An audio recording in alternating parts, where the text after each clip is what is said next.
সন্দেশখালীতে অস্ত্র উদ্ধার, জমি দখল যোগ। আগ্নেয়াস্ত্র দেখিয়ে জমি লুঠের অভিযোগ, সিবিআই এর কাছে নালিশ কয়েকজন গ্রামবাসীর। 21-এর ভোটের পর আবু তালেবের বাড়িতে মজুদ অস্ত্র দেখিয়ে ভয় দেখানোর অভিযোগ। সিবিআই এর পোর্টালে ভুরি ভুরি নালিশ অভিযুক্ত শাহজাহানের ঘনিষ্ঠ জিয়াউদ্দিন মোল্লার। অভিযুক্ত শাহজাহান ঘনিষ্ঠ প্রসেন গায়েন ইডি হেফাজতে রয়েছে জিয়াউদ্দিন।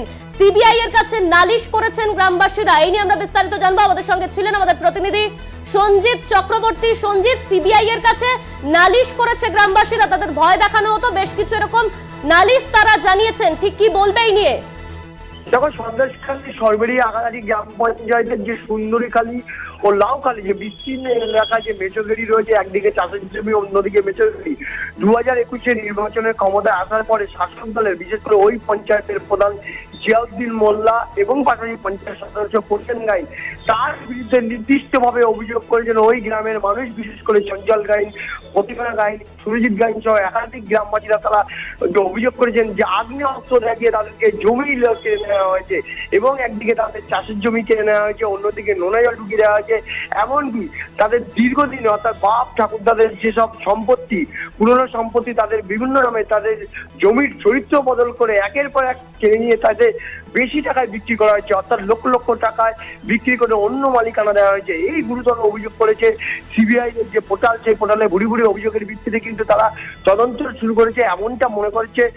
কয়েকদিন আগেই বিশেষ করে মল্লিকপাড়া, সরবেরিয়া আগাড়ি গ্রাম পঞ্চায়েতের মল্লিকপাড়া, যেখানে শেখ শাহজাহানের বাড়ি, তার থেকে 500 মিটার দূরে সেই জায়গায় আবু তালেবের বাড়ি থেকে যে বেআইনি অস্ত্র উদ্ধার হয়েছে, সেই বেআইনি অস্ত্র সহ যেসব দেশ বিদেশি অস্ত্র উদ্ধার হয়েছে, সেই অস্ত্রের একটা অংশ হয়তো ব্যবহার করে তদন্তকারীরা এটা মনে করছে ওই বেআইনির একটা অংশ অস্ত্র ব্যবহার করে এই জমি দখল করা হচ্ছিল বলে এমনটা মনে করছে তদন্তকারীরা। ইতিমধ্যে তদন্ত শুরু করেছে।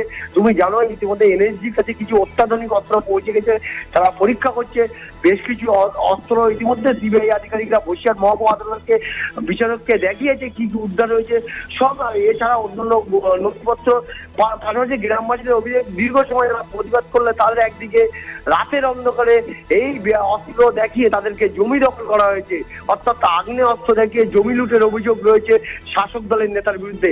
যার জন্য ইতিমধ্যে জানো, জিয়াউদ্দিন মোল্লা কিন্তু তিনি ইডি হেফাজতে রয়েছে এবং প্রসেন গায়েন যে পঞ্চায়েত সদস্য, তার বিরুদ্ধেও অভিযোগ রয়েছে। তাকে ঘিরে কিন্তু গ্রামের মানুষ একসময় বিক্ষোভ দেখিয়েছে। এই নিয়ে কিন্তু এই অভিযোগ কতটা সত্যতা আছে যাচাই করতে সিবিআই আধিকারিকরা পৌঁছিয়েছে বিভিন্ন জায়গায়। ওই গ্রামের মানুষের সঙ্গে তাদের কথা বলছেন, উপযুক্ত নথিপত্র দেখছেন, এমনকি তাদের বয়ান রেকর্ড করছেন।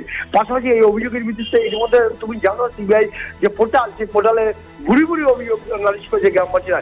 এই অভিযোগের কতটা সত্যতা আছে সেটাও যাচাই করে দেখে নিতে আছে এবং পাশাপাশি এই অভিযোগ কতটা সত্যতা প্রমাণ করার জন্য সিবিআইয়ের কাছে গ্রামবাসীরা কতটা নথিপত্র দিচ্ছে এটাও তদন্তকারীরা দেখে নিতে চাইছে। অনন্যা, ধন্যবাদ তোমার সঞ্জিত। আমাদের সঙ্গে ছিলেন আমাদের প্রতিনিধি সঞ্জিত চক্রবর্তী। সিবিআই এর আধিকারিকদের কাছে গ্রামবাসীদের অভিযোগ,